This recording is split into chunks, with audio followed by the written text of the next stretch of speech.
with Meher Baba, this was an announcement or a pronouncement night and day. At any time you ask him, who are you? You are the avatar, nothing else but the avatar. I thought to myself, it was very difficult for me to digest this. He calls himself the highest I. What about the other saints? What about the other yogis? What about the other rishis? What about the perfect masters? How could he be the highest of the high? As time elapsed, and I found that it was nothing but the truth, and what he said about himself is not in an egoistic way. Meher Baba is the ocean of love, but he is also the slave of the love of his lovers. He does not only say that he is the highest of the high, but he says, I am in the lowest of the low also, everywhere. Now, it is not easy for common persons and even those who are in search of truth to accept this. One day a man comes to Meher Baba and says, Baba, why do you call yourself as the avatar? Why don't you call yourself an ordinary saint? There will be thousands of followers for you. It is because of this word avatar that we cannot have as many people accept you. Oh, then you think that I am the saint, huh? Yes, Baba, I believe you as a saint, but don't call yourself as the avatar. It is too difficult to accept. But I am a saint, huh? You accept me as a saint? Yes. Then do you think that a saint is capable of telling a lie? No, saint cannot tell a lie. Saint always tells the truth. Then the saint says, I am the avatar.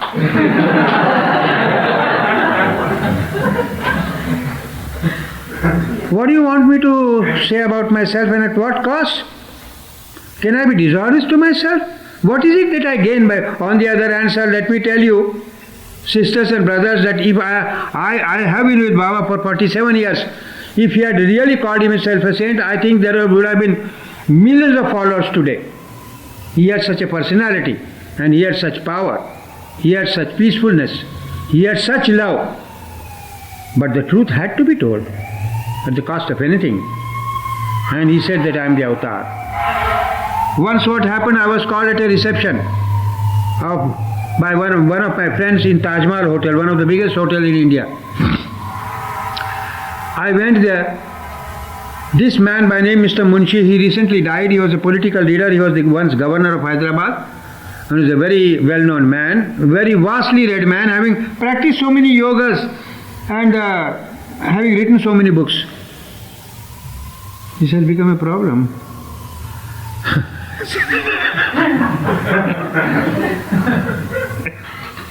Thank you. That's the way. What a wit.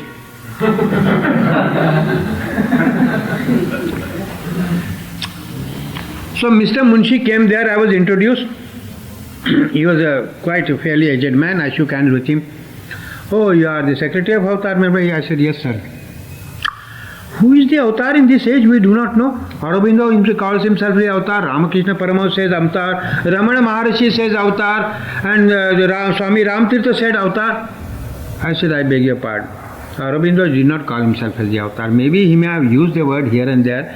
His devotees and his lovers may have called him as the avatar, but he did not claim himself to be the avatar. Nowhere have I read there.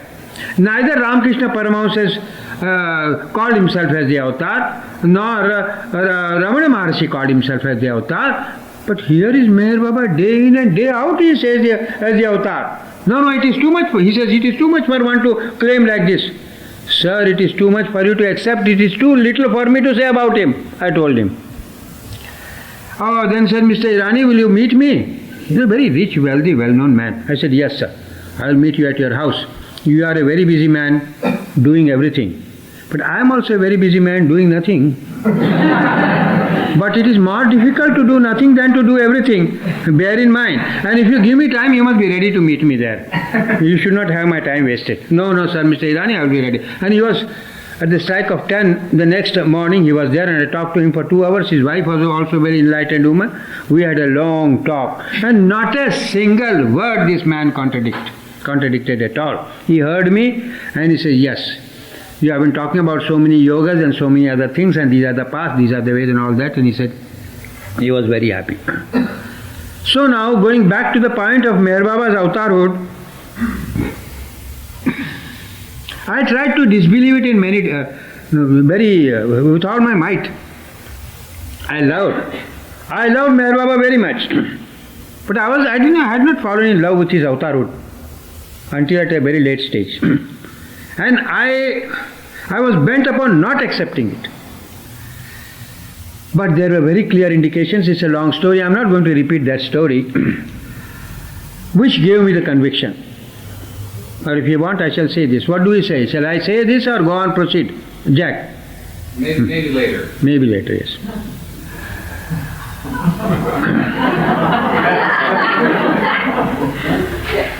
At times he becomes my guide, but many a times I have to be his guide.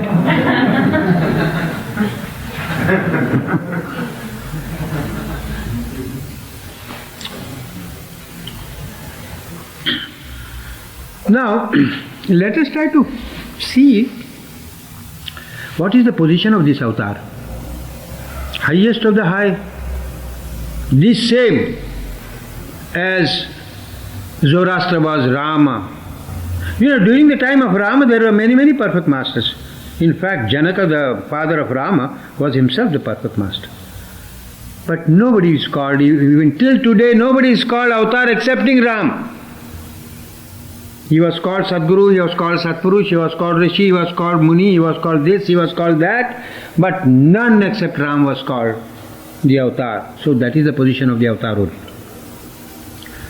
Now where is he and what is he? Let us try to find out. We are only sailing in the domain of intellectuality, for the matter of intellectual understanding. The domain of experience is far beyond.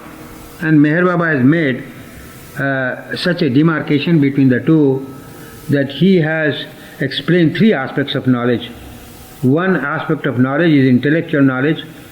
The second aspect of knowledge is the knowledge gotten out of sight and seeing.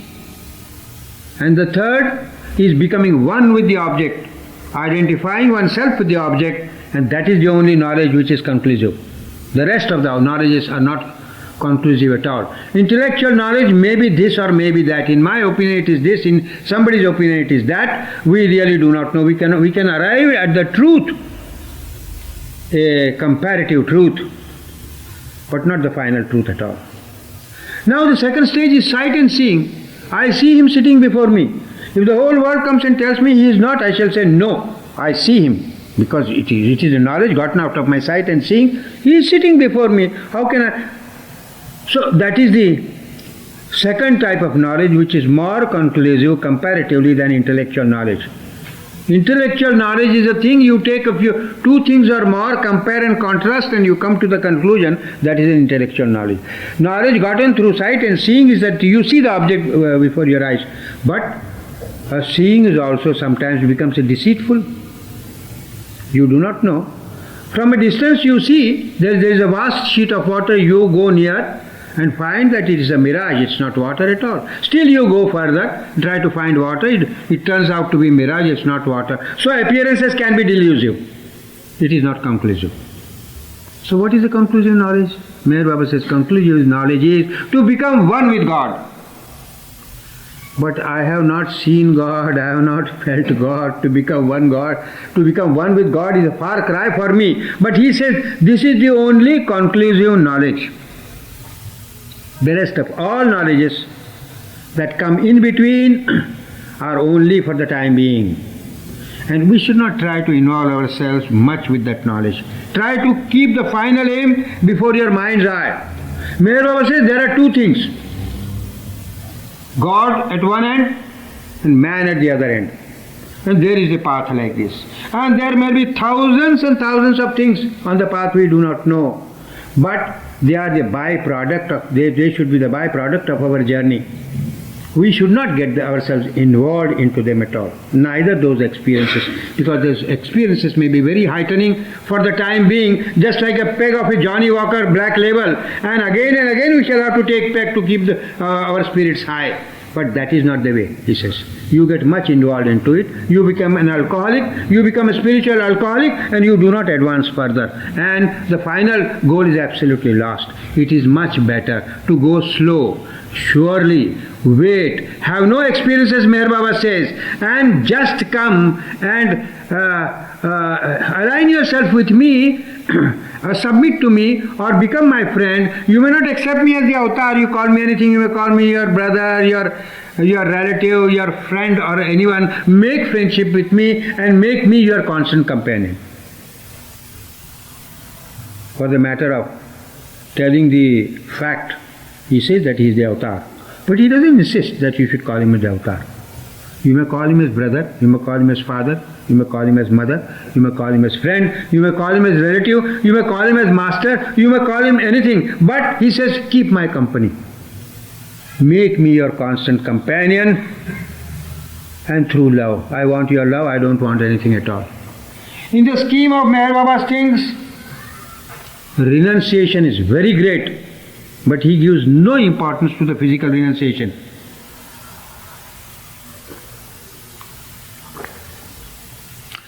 Physical renunciation is not the final renunciation at all, because it is the mind that gets attached. Physical renunciation may be there, but if the mind is attached, you are not said to have renounced anything at all. So he wants you to keep your mind detached.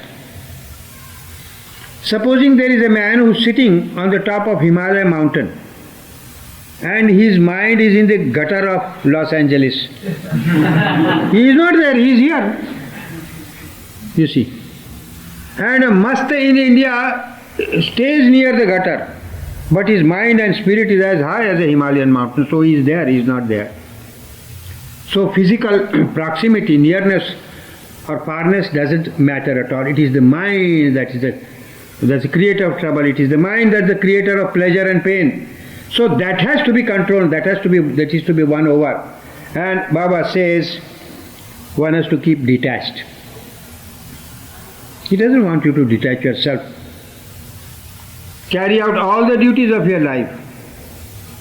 Look after your relatives, look after yourself, look after your health.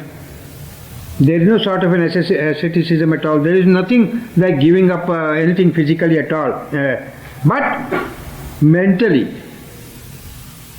keep yourself attached apparently or superficially to all the things, and keep yourself detached substantially. So when the time comes for detachment, you are ever ready. So I say, instead of getting old, the nature comes and gives you a kick from the back and says, come on, you resign from everything or you'll be fired from here. You cannot work long. So don't wait till you have to be fired. In your own life, resign yourself to God. Dedicate yourself to Meher Baba, or dedicate yourself to any God whom you have in mind, and honorably resign the position. And do not stick to it like a leech all the time till nature comes and fires you out, kicks you out. That is the position. I would really want to resign rather than be fired. See, one important message of Meher Baba is that I have not come to displace anything. Everything is all right in its own place. But I have come to show you where is what. You have a human body, beautiful human body given to you by God, but you must know where the nose is. You must know where your legs are. You must know your heart is. You must know your mind, where your mind is, where your brain is. And you must know the comparative importance of all the things. My feet are very important. Indeed, without feet, if I were to lose my feet, I would be at a great loss. Maybe to earn my living or do anything in my life, to drive a car, to run about and so forth. But do you think, in spite of the fact that the feet are so important, they are as important as your heart? I am asking you a question. Not at all. I would rather lose my feet if ever a time comes, but not my heart. If I lose my heart, I die. I will not be able to live at all. So my heart is very important to me. And Meher Baba says that is the seat, symbolic seat of your love. And that is what you have to give it to your God. You have to give it to Meher Baba.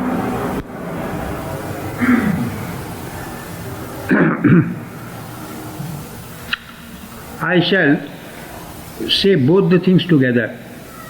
The spiritual status of the avatarhood of Meher Baba and also his message. They will be rather intertwined with each other. I will not say one thing at one time, another thing at another time. It's up to you to understand. So most important, he says, is your love. And spirituality, as it is called Adhyatma in Vedanta, and in Sufism it is called Ruhaniyat, and we call spirituality in English. The real spirituality only deals with your heart and your love for God. And the rest of all the practices in the world are to evoke that love of God in your heart. Meher Baba has never told anybody to give up this yoga or give up that yoga at all. But Meher Baba has said, if you do the yoga, do it in the right way. And the right way is to aim, all the practices should be aimed at evoking the love of God in your heart. One thing, and eliminating your ego, which is the bane of spirituality.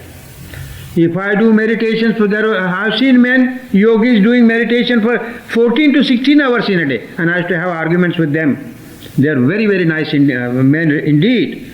But I used to tell them that you do meditation, you gain so much. But don't you think that you get the pride of your meditation and you think I am a great man, a great meditator or a great renunciator? तर्क खुदी से मायले पिंदार हो गए, आज़ाद होते होते गिरफ्तार हो गए. In order to try to eliminate my ego, I got caught up in my arrogance of having renounced my ego. I renounced my ego, but the sense of having renounced has created a greater ego for me. So instead of getting rid of it, I got more and more captivated in it. So Meher Baba says, be very careful. It's a very subtle thing. All the yogas in the world can have good effect. All the meditation can have a good effect. But if they are not aimed at two things, evoking the love of God in your heart and not towards your self-effacement, they will not help you in the real spiritual way at all. And spirituality really is gained after renouncing your ego. And look at Meher Baba. You may not call him avatar, you may call him anything. He had a number of people along with him. I was one of them for nearly 4 and 5 decades. And he made them do things without the least demonstration and without the least without giving them the least feeling of their self-importance. There have been celibates all their life. There have been renunciators who have given up everything for the cause of Meher Baba. There have been people who have been all the time giving 100% service to him, but never for a moment they feel that I am something great and the rest of the humanity is smaller than me. Because Baba says, what is the good of having you renounce this? If you renounce it and you get caught up in a greater ego, it was better that you had not renounced anything at all. Remained only a man of the world, it would have been much better. But this is a great liability that you have created for yourself. By trying to eliminate my ego, I have earned $10,000. And having caught up in the higher ego of having renounced, then I have created a debt of $1 million. So where do I stand? I do not know, sir. And Meher Baba is very objective. Objective in the sense that he says the free will is very powerful, the mind is very powerful, it can control many things. But you cannot really give up totally and completely and consummately unless you have the love of God inflamed in your heart. And that is the thing which burns everything in the world. And love is the greatest force in the world. It is only love that can overcome hatred, that can overcome ill feeling, that can overcome all the effects of the commissions and omissions of your life. It is the greatest force in our life, and it is not to be brought out from somewhere else and thrown into you. It is already there within you. The only thing is you have to give a proper direction, that's all. Everything is there within you.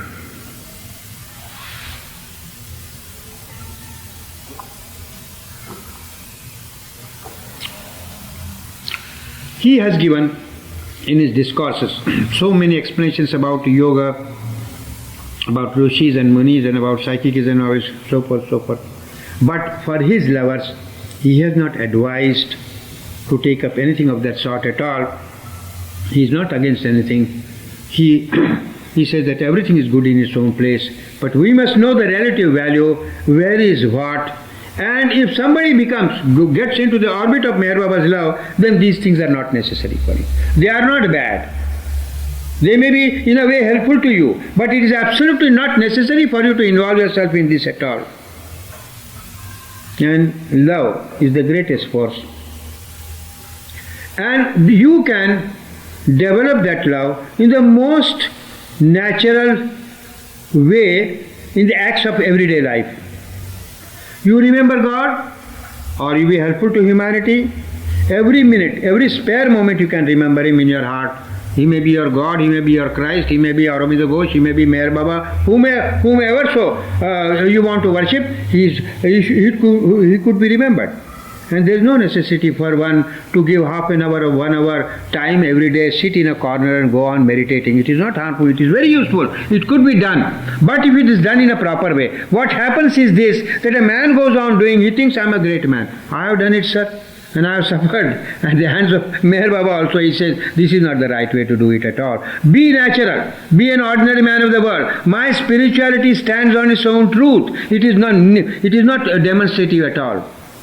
My spirituality doesn't need a showcase to be placed in like a motor car of the latest model to attract customers to buy them.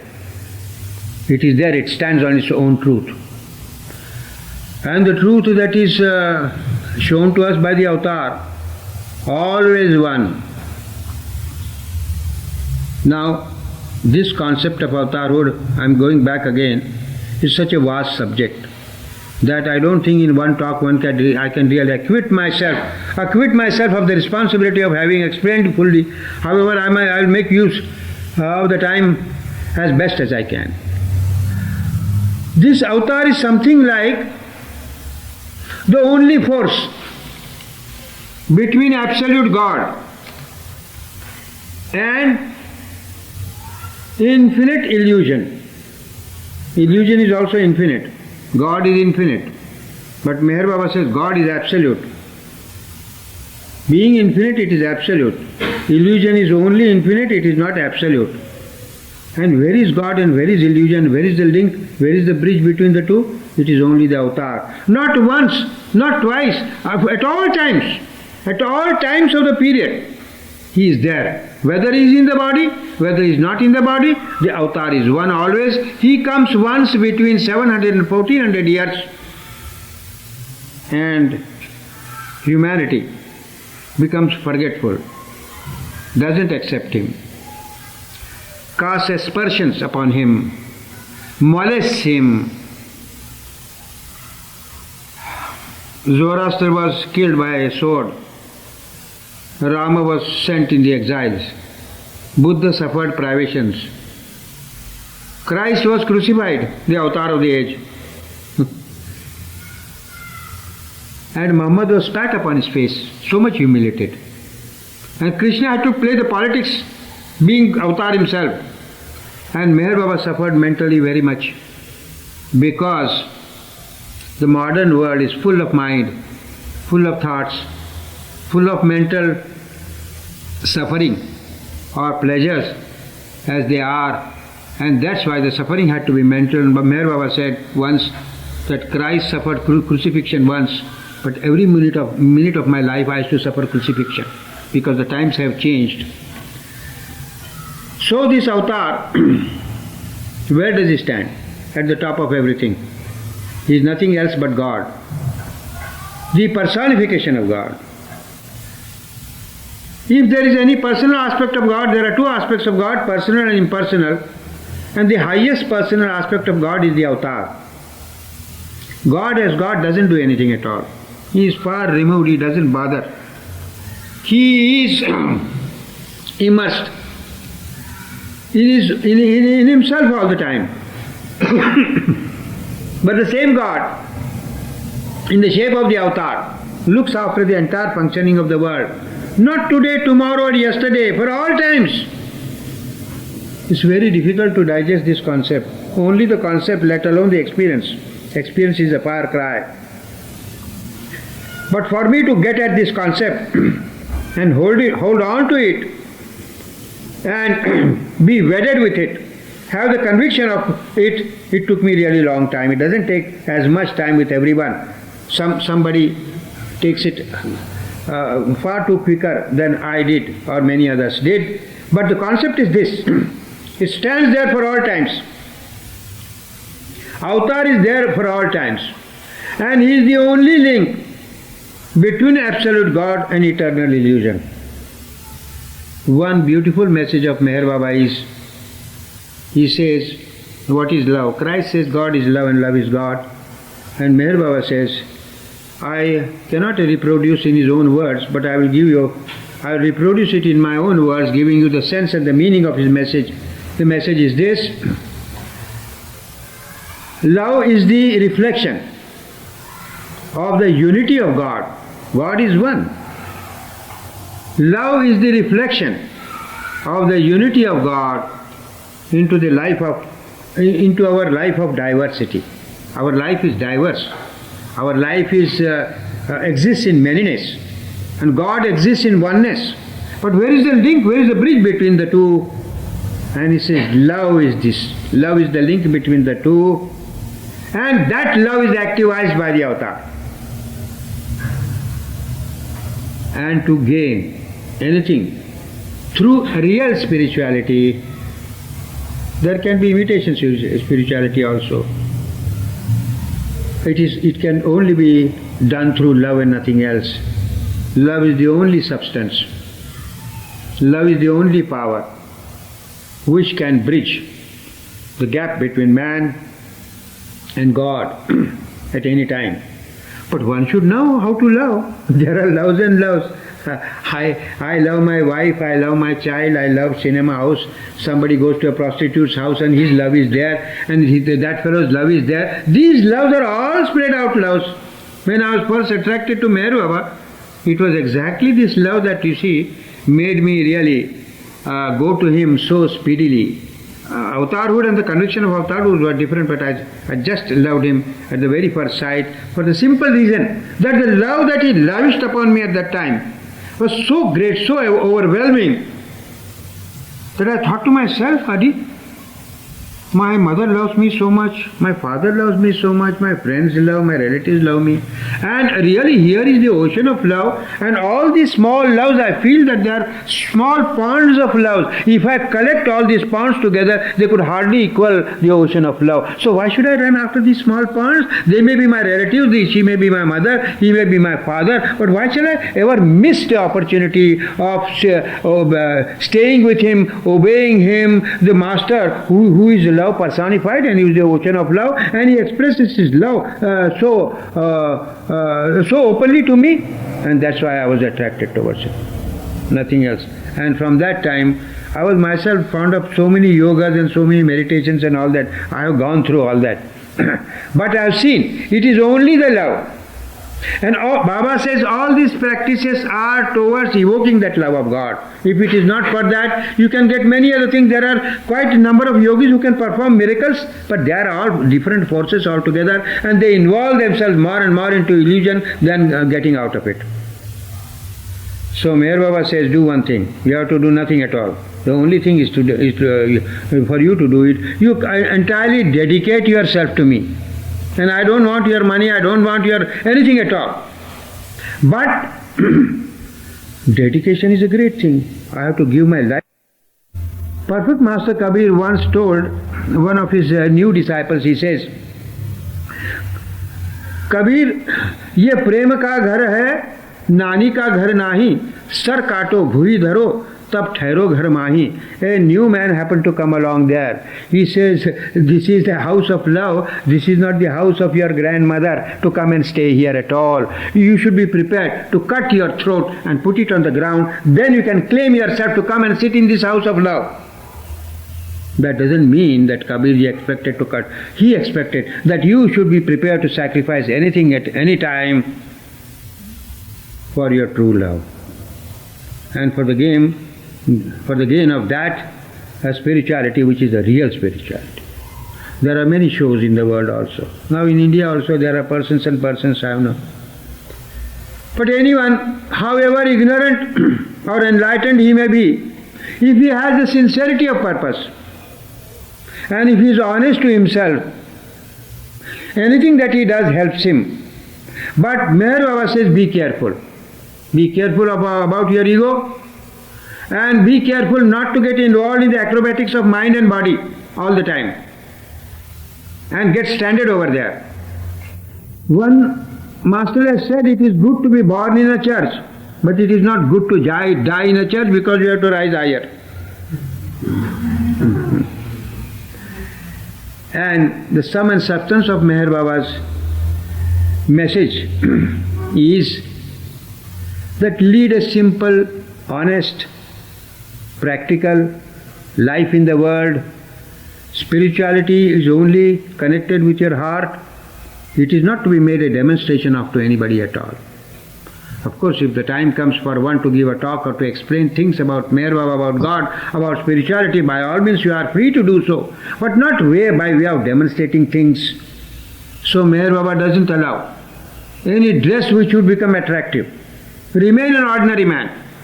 He does not allow to become conspicuous in the world and to be called upon and to gain respect from the people by putting on such dresses or by making yourself attractive. On the other hand, go on purifying your heart, be attached to me all the time, be superficially attached to the rest of the things in the world, and lead an ordinary simple life.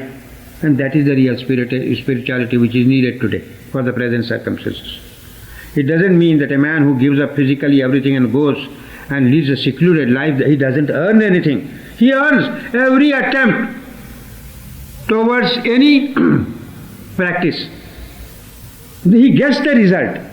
But what is the result? We have to see. It is not only the result that we get, but we have to see what do I get. There is another thing. Baba does not want you to divert your attention from that. We are the beings.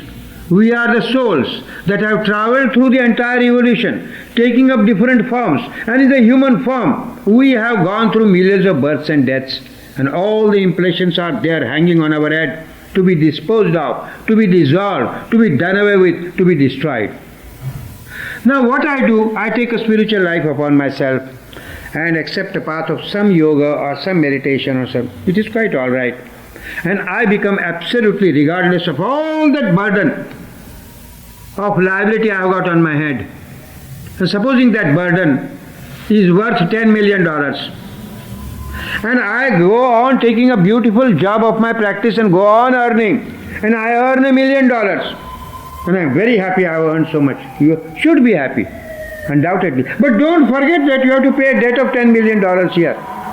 So Meher Baba says, this earning, what you call an earning, is really not right for you at all. You have to pay attention to that liability, you have to dispose of that liability and do such acts by which you will be able to wash off these impressions, these samskaras, these effects of the commissions and omissions of life that you have done and performed through millions of births and deaths. So be practical. Not that you should not do this at all, but you should not become unmindful of that and just live in a fool's paradise that I am spiritually so high and I have raised myself up. There is another thing Baba has explained about yoga. He says, a man may have a lot of experiences, but these experiences are not lasting at all. and sometimes they are harmful, they are unhelpful. And man is not on his own, unaided by the master, able to snatch himself out, uproot himself from the physical consciousness.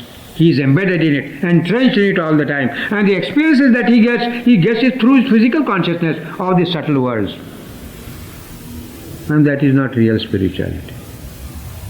You have to see the subtle world through the subtle senses. But in this practice, we see the subtle world through physical sense.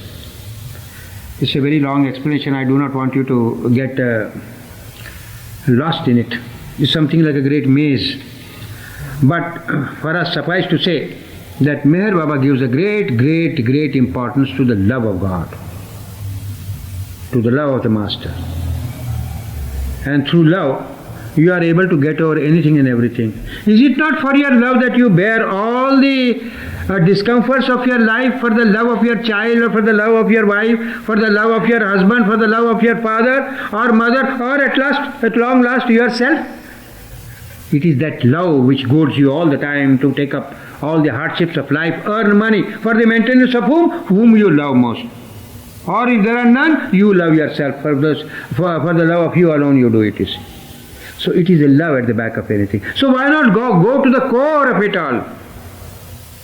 Why try to hang on to the branches or the fruit of a tree? Take the root of the tree and you get the entire tree.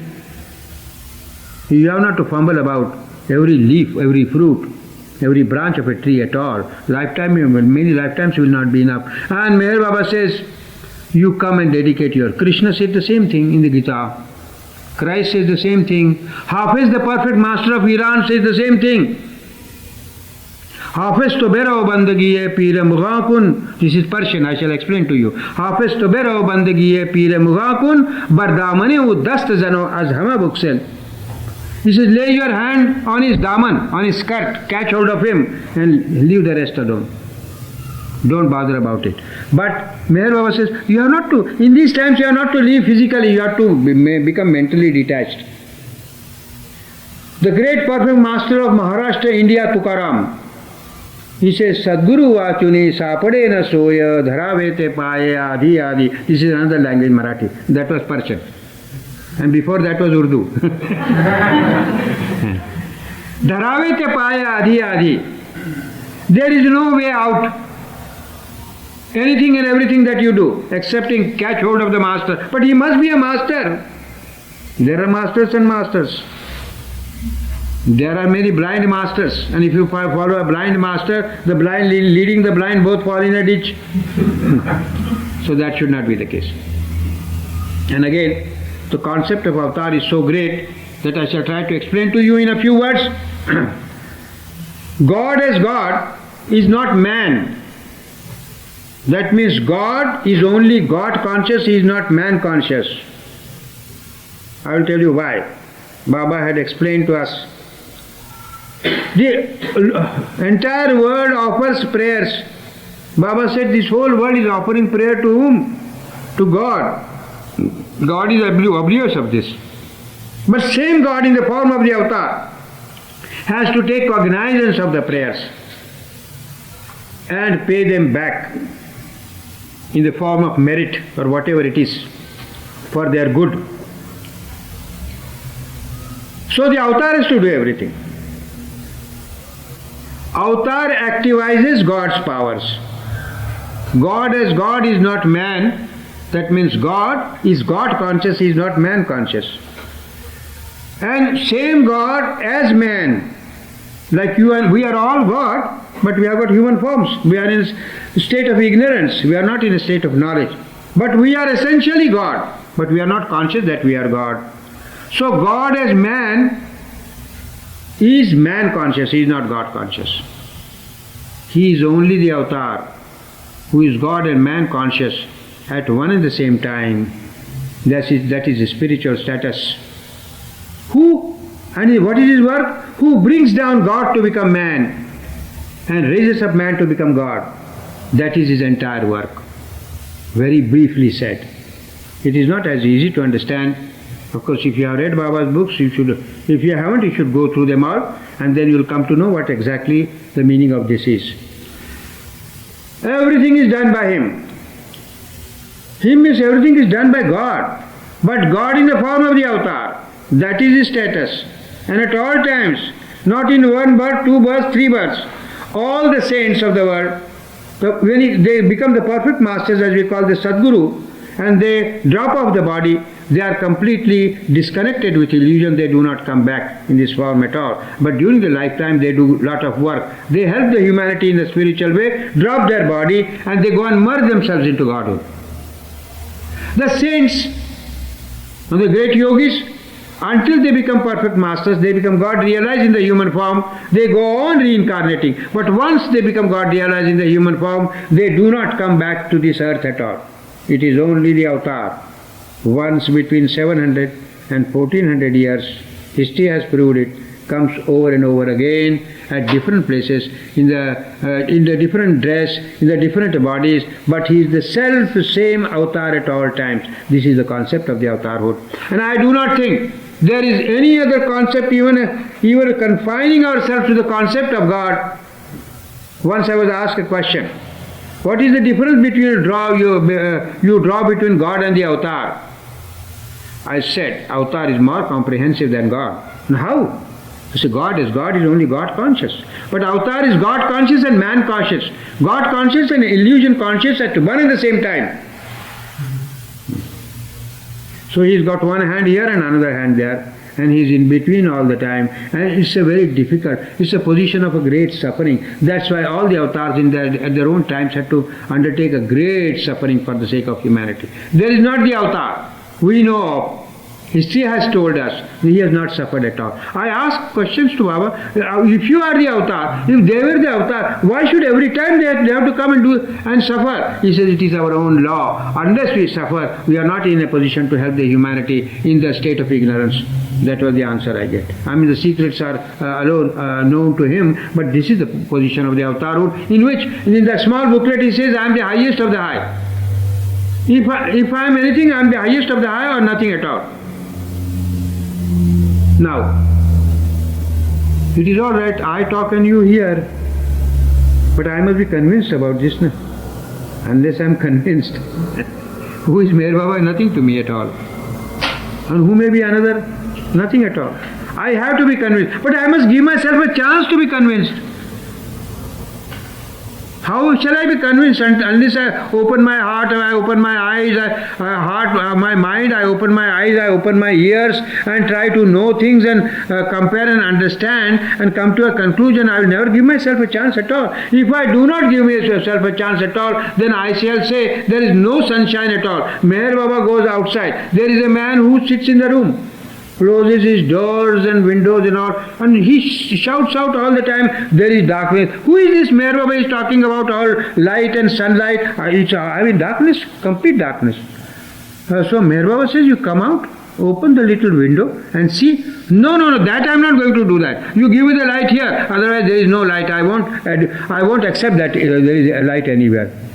So Meher Baba listens for a long time and comes and just splits up the door. And the streak of light comes in. His eyes open. Oh, so much of light. It was all the time there. Then he comes out.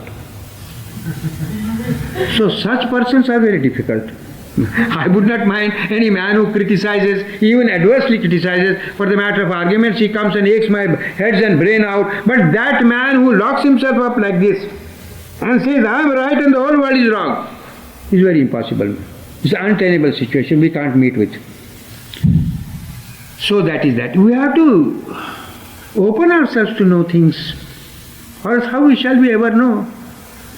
Or we shall become men of lost opportunities. In my own life of nearly 47 years with Meher Baba, I have seen persons who had come 30 years before, they did not bother. Who is Meher Baba? Let us go away.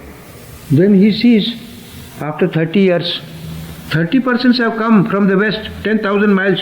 Oh, there must be something in Meher Baba. How have they come 10,000 miles away? I am here so close by. I never looked at him at all. I never tried to open myself at all. Now let me go. At least for the having seen these persons having come 10,000 miles distant. And the Westerners. So there must be something in Meher Baba. Let me go. Then the man comes. and falls at his feet. These are I have seen before my, and he says, I am a man of lost opportunity. 30 precious years of my life were lost. I said, it is never too late. Take cheer. Take cheer in your heart and balance in your head. And go forward. I said, you do not bother about it. And then he goes peacefully well. And he become a very ardent lover of Meher Baba. And there is no initiation. You do these things, you put on this robe, you put on... Meher Baba he says, I have not come to establish any new religion at all. I have come to revitalize all religions. And he wants everyone to remain in his own religion. All religions are the same. They bear out the same truth. One God exists at the back of the religion. If Muslims say that the Christians are heathens and the Christians are say that the Hindus are heathens, do you mean to say God is going to be as unjust as possible? If all the Christians are Christians and the rest of millions of Hindus are heathens, then how can that God be just at all? I would not call him God at all. It would be the most unjust being. He should be shunned. He should not be remembered at all, such a God. I am not prepared to accept such a God at all. But things go on in this world. And I tell you, this will not go on long. Nobody knew 2000 years ago, when a few fishermen were all around Christ, and there are millions of followers now. We can't take our mind back 2000 and see things as they are. We see Christianity as it stands before our eyes today and try to compare with how many followers Meher Baba has got. Meher Baba had many followers. More than Christ had in his own life. And it takes time. Avatar's work is slow, steady, sure, and it takes time. It may take a century or it may take 2 centuries, we do not know. Anything that is done in rush and hush never lasts. Anything that is done thoroughly takes time and lasts much longer. So this is the law prevalent everywhere. So it is up to us now to decide things for ourselves, whether we want it or not. I have seen persons who have said that we have become men of lost opportunities. And they have come back again.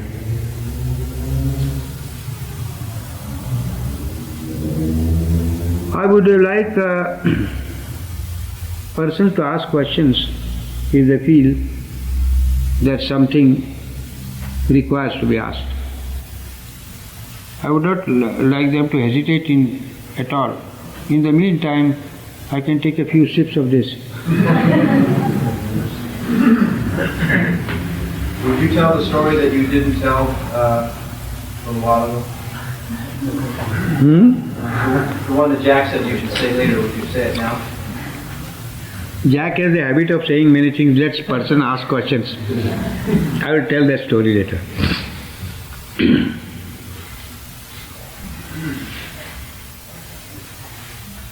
Any other questions you're saying?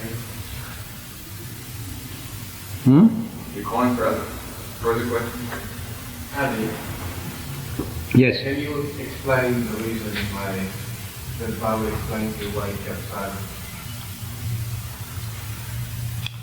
He himself has given many reasons, sir. And if you ask me, I would only say that the reason is known to himself alone. He has said, one of the reasons was that all along humanity has made mockery of the teachings of the previous avatars. And no amount of talking has done any good to the world at all. So in this incarnation, I prefer to observe silence. This is one way of looking at it. There are others who say it's a great conservation of energy, but conservation of energy with Meher Baba doesn't matter. He has got no hold because he is the master of energy. What does conservation of energy mean for him? It is for a man who in a small way wants to conserve energy. He is the master of it all. And he has the entire stock of energy in his hand, in whatever shape it may be, because the energy is never lost. Even a physical particle in the world is never lost. It disintegrates and goes and merges into the different elements, but nothing is lost, even in the physical way. So there is no question of conservation of energy at all. And another thing he says, I am in everyone. Not that I see myself in everyone. Not that I feel myself in everyone. But I am in everyone. And I'm talking through every mouth. So I feel like observing silence in this body. As against that. Yes. Anand, could you say a few words about the quality of Baba's voice or what you remember?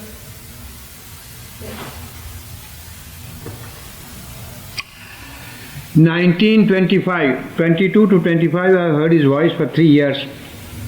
How can I reproduce that voice? And what description can I give of that voice? I really do not know.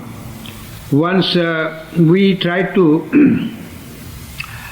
do such a thing that different voices were to be produced, and I was to choose out of all those voices which really resembled Meher Baba's voice, but it could not come to pass at all.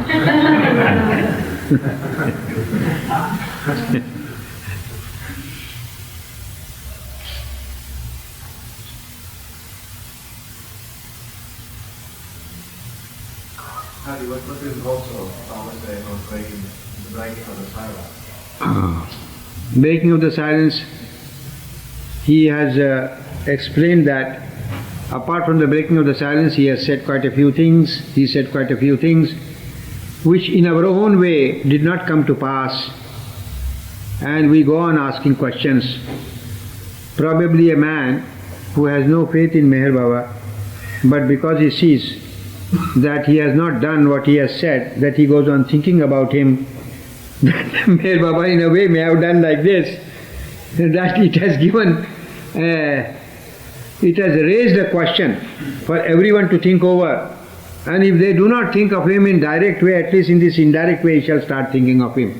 That is one of the remote reasons. He has said, sir, after giving the declaration on the 30th of September 1954 in Ahmednagar, Maharashtra, India, he has given explanations, clarifications of the declaration. And in the declaration he said that I shall express the word of words, and quite a few things he said. But then in the explanation he said, I speak in 3 languages. I speak in my own language. When I speak in my own language, you do not understand anything. When I speak in your language, you understand it. When I speak in a mixed language, a part of which is mine and a part of which is yours, part that is mine, you do not understand. That part which belongs to you, you understand. So now we have to catch hold of Meher Baba, I do not know. He is very slippery. We can't hold him down, and he used to say, I am slippery. He said, this is all God's work. It is inexplicable to you. It is not easy for you to understand. As the other day I said, Meher Baba the avatar and the rest of previous avatar, they did their inner work. People say, oh, where is Meher Baba? He is meditating. Meher Baba doesn't need any meditation at all. He is the object of meditation for the whole world. They do not know what is inner work. When he sits silent, when he sits in seclusion, they think that he is meditating. It is not meditation at all. It is the inner work. It is a vicarious suffering, as also is mentioned in the Bible. I have not read it, but they say so. It is a vicarious suffering for the whole world. And that we have seen with Meher Baba. So much and so on. And we try to coincide the time and the day when he suffered here, that some calamity was taking place in the other end of the world, and he was suffering here. खंजर चले किसी पे तड़पते हैं हम अमीर, सारे जहां का दर्द हमारे जिगर में है. He says, one man is killing another man,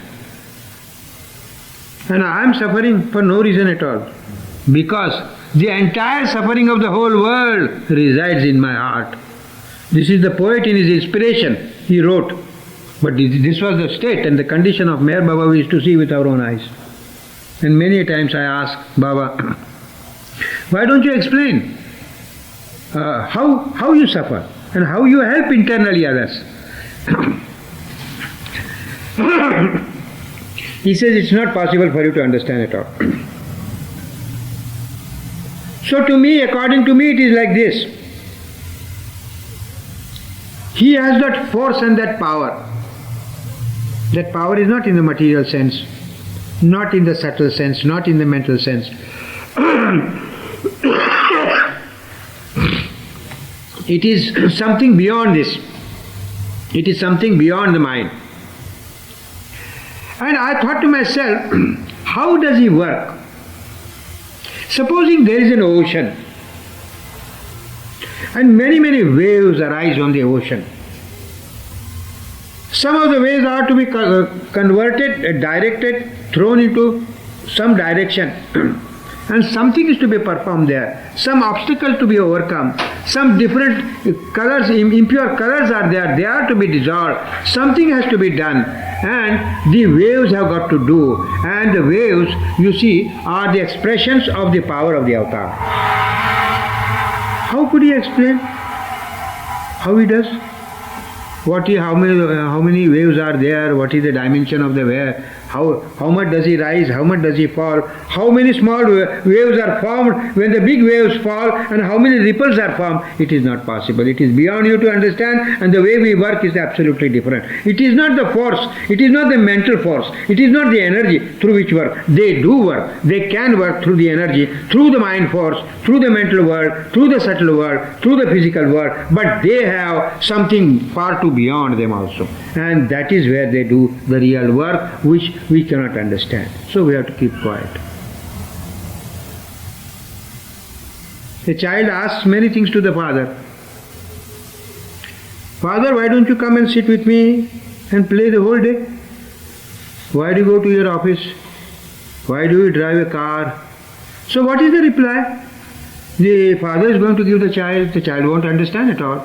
The child has his own point of view, has his own vision. He asks questions like this. So the distance between the child and the father is far too little. Then I as an ordinary man and Meher Baba is the avatar. So what questions can I ask him? When I ask him a question and he answers, I don't understand at all. When a real answer were to be given by the father to a child, the child will not understand. And sometimes the father will play with the child, ba, ta, ma, sa, like this for quite a short while, and the child will take the delight that my father is playing with me, but all the time he will not go on doing. So if I insist upon Meher Baba to talk in my language all the time, it's an imposition, he will not listen. He has his own language to speak, he speaks. Now coming to the point of the word of word that he was to express, Baba has left. Besides, he has said in 3 languages, the explanation which he has given, we have to classify under which heading he said this. Apart from that, if he also leaves it to the interpretation of many persons, even those who are very close to him, and he allowed them their interpretation. So if you ask me, my interpretation, some may agree, even the other closest of Meher Baba's disciples may agree and may not agree, but that doesn't make any difference in whatever it was. If you ask me, I shall say that Meher Baba has broken his silence. He has given the word of words to the world. The manifestation is going to take place. It has begun to take place. What is the word? He didn't say that by uttering the word that I was to give you a long talk that would be heard by the whole world. He did not say that. The word of word is the pointer to the force, to the power of love, the love which he worked for the entire world, the inner work which he performed, and that power he has released in the world and left his body. And that power is going all through like this now and working it out, and it will manifest in its own way into the lives of individual lives of men, into the lives of the community, into the lives of townspeople, into the lives of the whole state, country, nation, and the whole world. People ask me, how that manifestation is going to take place? I cannot say how it is going to take place. It will take its own course in its own way, but it will take time. It cannot be all done at once. And that is the manifestation, and we see that it is going on. Persons who have never read about Meher Baba. We do not want thousands and millions of persons just clapping hands, seeing the picture of Meher Baba, dropping some crocodile tears. They are going home, forget and sleep over it. We do not want that. I want a few men. If I address a meeting of 10,000, if I get one man out of it, that who is ready to take up, lead a life accordingly. And Baba is directly connected with your life. He is not connected with the theories which you have got in your head. It is not a reading or a theory at all. It is a play with your life. It is the surrendering of your own life to him. And he does not keep that life with himself, he gives it back to you. But in a different form altogether. You take your life and give it to him, hand over. Here is Meher Baba, you take the charge of my life. He says, yes, I will do. Then what he does? He gives it back to you. Take it back. Look after this life. This is not your life. This is my life now.